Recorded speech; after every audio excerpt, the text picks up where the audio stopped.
Après une journée de forte chaleur, voire une période de canicule, votre hortensia a les feuilles molles, jaunies, voire même brûlées par le soleil.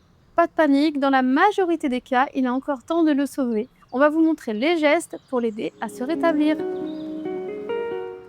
Le premier réflexe à avoir, c'est l'arrosage. Avec la chaleur qu'il vient de subir, votre hortensia a soif. On va donc faire des arrosages abondants avec de l'eau de pluie. On va bien évidemment arroser le pied de la plante et on évitera de mouiller le feuillage qui risque de brûler davantage en plein soleil. Bien évidemment, on arrose soit tôt le matin, soit tard en soirée. Soyez particulièrement attentif si votre hortensia est cultivée en pot ou en bac, car la terre y sèche encore plus vite.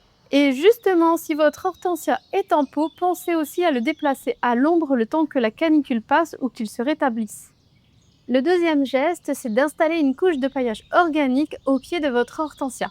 Paille, feuilles mortes, copeaux de bois. Le paillage va garder le sol au frais plus longtemps et réduire aussi la fréquence des arrosages.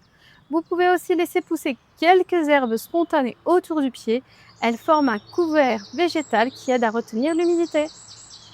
Et si vous n'avez pas encore de paillage sous la main, eh bien sachez que vous pouvez les retrouver sur notre site promessesdefleurs.com en plus de nos nombreux végétaux.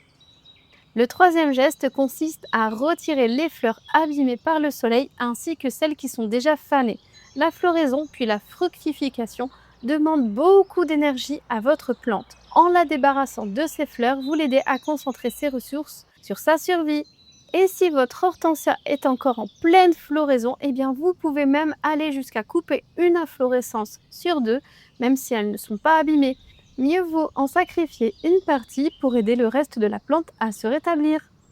Le quatrième geste consiste à une petite taille. Alors attention, on va simplement éliminer les tiges noircies abîmées par la chaleur pour ne conserver que les tiges vertes et vigoureuses. On va aussi retirer les feuilles sèches même si les tiges sont encore saines. Une fois desséchées, elles ne reprendront pas leur forme initiale et ne font qu'affaiblir la plante inutilement. Allégée, l'hortensia aura moins de branches et de feuilles à nourrir et pourra concentrer son énergie sur les parties saines et ainsi se rétablir. Et dernière astuce, si votre hortensia est exposée au soleil, eh bien en cas de nouvelle vague de chaleur, vous allez pouvoir installer un voile d'ombrage.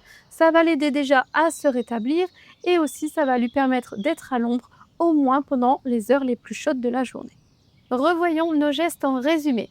On a parlé d'arrosage abondant, d'installation d'un paillage, de la suppression des fleurs et des feuilles fanées, un peu d'ombre au bon moment et votre hortensia aura de bonnes chances de repartir. Si nos conseils vous ont aidé, n'hésitez pas à liker notre vidéo et à la partager. C'est le meilleur moyen de nous soutenir et on vous souhaite un très bon jardinage.